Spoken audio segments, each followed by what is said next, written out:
Headlines नंतर आपण सविस्तर बातम्या बघणार आहोत। सुरुवातीचीच बातमी अतिशय मोठी आहे, कारण मनोज जरांगे पाटील यांनी एनडीटीव्ही मराठीवर मोठे गौप्यस्फोट केलेत। धनंजय मुंडेंनी निवडणुकीआधी जरांगेंची भेट घेतली होती आणि त्याच वेळेस वाल्मिक कराड देखील त्यांच्यासोबत होता, असं यावेळेस जरांगे पाटील यांनी सांगितलं आहे। त्याचबरोबर फरार आरोपी कृष्णा आंधळे याला मुंडेंच्या टोळीने लपवून ठेवल्याचा देखील आरोप जरांगे पाटील यांनी केला आहे।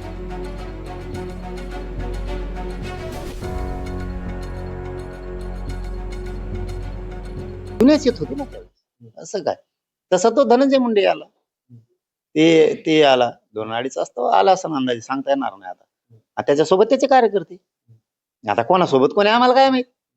कारण ते सरमाड्या त्याचा संघच होता, हे कोणाला माहित सरमाड का खरमाड कोण वाल्मिक कराड, हा तर ते त्यांनीच ओळख करून दिली ना ती ओळख म्हणजे काय अशी नाही, आपण 5-6 मिनिटाच्या पुढे बोललो बी नाही,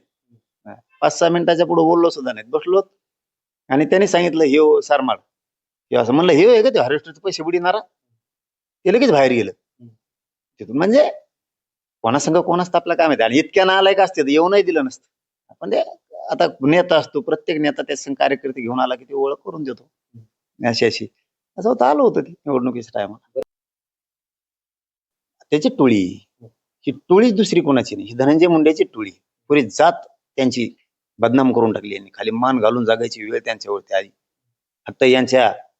घाण वागणुकीमुळे, पैसा बलात्कार छेडछाडी चोऱ्या करणं, खंडाण्या मागणं, खून करणं, त्याच्यामुळे पूर्ण जात बदनाम करून टाकली यांनी, टोळीच होई 100% ठेवला असणार, काय शंका घेऊ नये, कस काय सापडत नाही, सापडत कस काय नाही, सकाळी सापडत नाही, बरं कुठं लपवलं असेल असं वाटतं?